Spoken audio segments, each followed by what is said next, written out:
China has come out and said this meeting in itself is against the one China policy.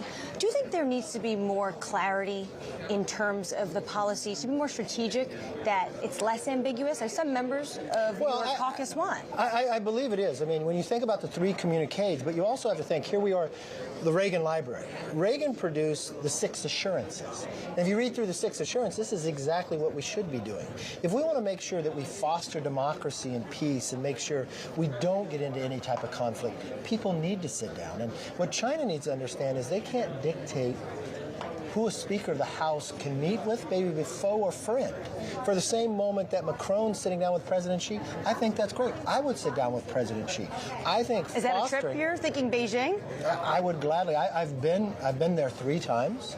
I think it's important that we meet together. And one of the things I think that America has failed upon is that we've never spoken with one voice when it comes to China. We've gone from administration to administration. So when I became Speaker, we created this select committee and had 146 Democrats vote for it. You've watched Democrats and Republicans here together. I think that would even foster a stronger relationship with China, because China would understand where our boundaries are. They won't worry about, oh, one party saying something. You've watched in Congress this year, our only movement when we spoke about China, we spoke 100% of members of Congress voted for that resolution against the balloon. It's the one area, really, of bipartisanship, I'd say. Well, I think we're getting more, but... Okay, well, that's, I guess, 83% of every bill we passed has been bipartisan. So.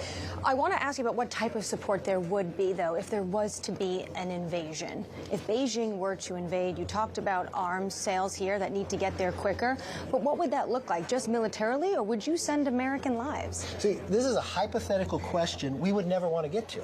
So what you're looking at, what we're doing today is, how do we make sure that question never comes to frugality? So what you would learn from Ukraine itself, because if we're looking back on Ukraine in 2015, when I went to the White House to advocate with President Biden to sell javelins, you want deterrent. You want them not to be able to come in. And that's the same thing we're talking now. In those 6 assurances, we provided that we would continue to fund weapons to Taiwan. Well, what we should do is speed up that process, that they can defend themselves so you don't have conflict, you don't have war, you communicate with one another. We build greater technology from sciences to health with them.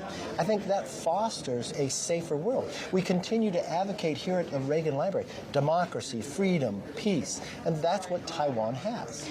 When it comes to Ukraine, though, there are some in your caucus, in the Republican Party, who are wavering. They don't want to send all this support.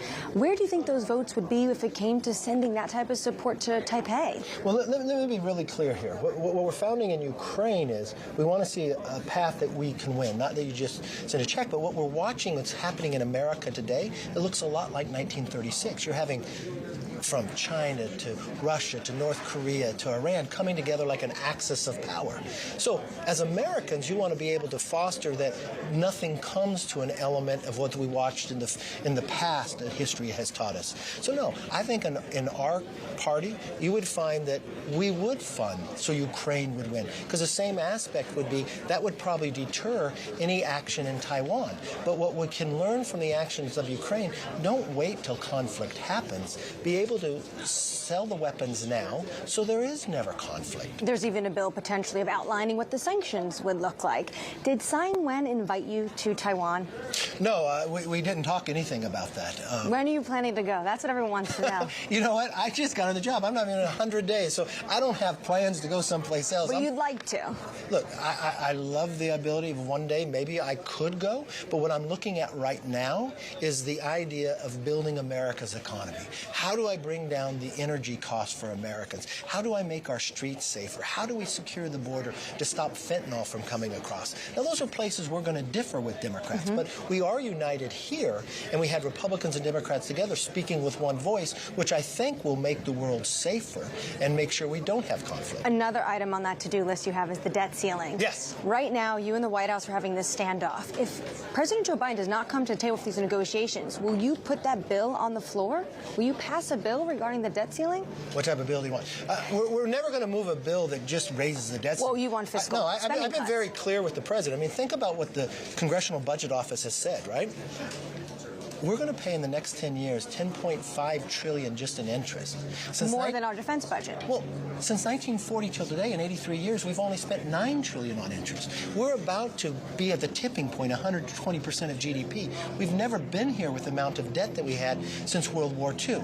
So what I've told the president is, listen, we're bringing in more revenue than at any time in the history of America, but we're spending more than any time. So we've got to curve that. What we can do is we can build our economy, make it stronger. We can put in work requirements. We can cap how fast government grows. So are you going to put this all in a bill? Yes, and try I will. to pass and it in the will House? Pass it. When? Unfortunately, I tried to sit down with the president, and the president doesn't want to communicate.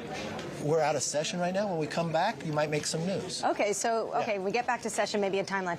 Do you have any plans to talk to Wall Street? Because there are starting to grow some concerns. Yeah, they should be concerned, because I sat down with the president on February 1st, and the president never wants to meet. And what's interesting... So is only your communications or just these letters? Yeah, I'm very concerned about the debt ceiling. I want to make sure that we don't have conflict. And you've watched with the Democrats spending so much that brought us inflation, and now we have issues Under the Trump administration, it was a clean raise 3 times. Well, let's be very clear about this.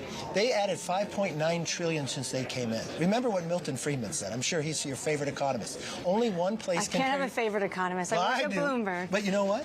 There's only one place that can create inflation: government. They spent too much. You watch it, their inflation reduction, now you're finding it costs 3 times as much as they said.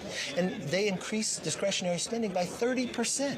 When we were in power 8 years, we didn't increase it $1. We decreased it $10 million. And now they've got a banking issue because they raised interest rates. So we want to make the economy our focus. The Fed raised interest rates. I'm just Well, you have to, because you know what Milton Friedman almost because also inflation said? Is very high. But part of that has to be with stop and starting the economy. Remember what Milton Friedman said. You can only cure inflation if the interest rate is higher than inflation. But remember what this administration said, that inflation was transitory.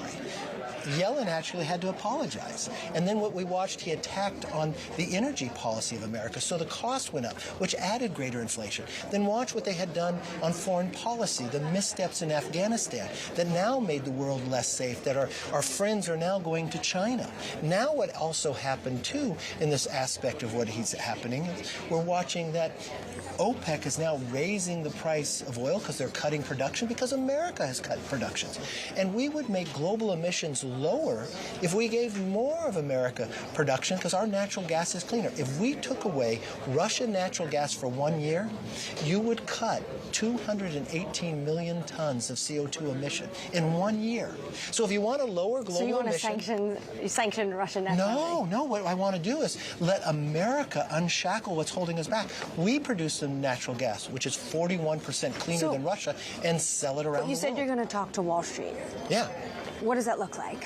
Well, with Wall Street, I want to be very straight and forward with them.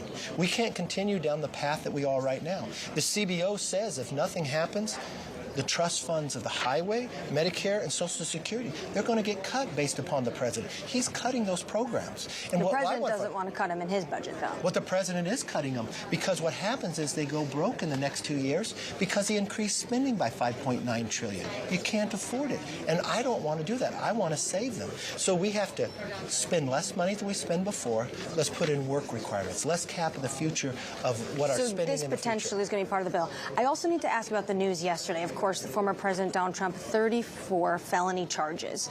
Republicans say this is a weak case that Alvin Bragg, the Manhattan District Attorney, brought forward. And I was there at the court actually yesterday. If it's I do. If it's a weak case, then why not just let the legal system work as it does for Americans every single day? You know what's so interesting? You say Republicans say that. You know Democrats? And some Democrats say that. No, not just some, a lot. Cuomo said that. The New York Times. Everybody knows this is a weak case. Everybody knows this is political. But what's really happening here, if we sit back, remember, this is not an attorney general of a state. This is not even the DA of New York City. He's a borough DA who ran on a campaign that he was going to indict the president. He ran on a campaign getting money from Soros. This is what's going to cause damage. You just watched today Republicans and Democrats sitting together talking about a serious issue. Then you watched a political person go out and try to sue a former president who's running again and bring politics into it. So what's going to happen? Are we going to find a small DA from a small county in a red state start to sue Biden when he leaves office? That's not America. America believes in the rule of law. And the way he's stretching this, everybody knows this is not a real case. So I think for the health of America, listen to the Republicans and Democrats alike and stop playing politics with our law. Just one final question. You mentioned, obviously, it's not just a former president. He is the front runner for 2024. Would you welcome more individuals getting involved in this race for 2024? Look, everybody can make their own decision there.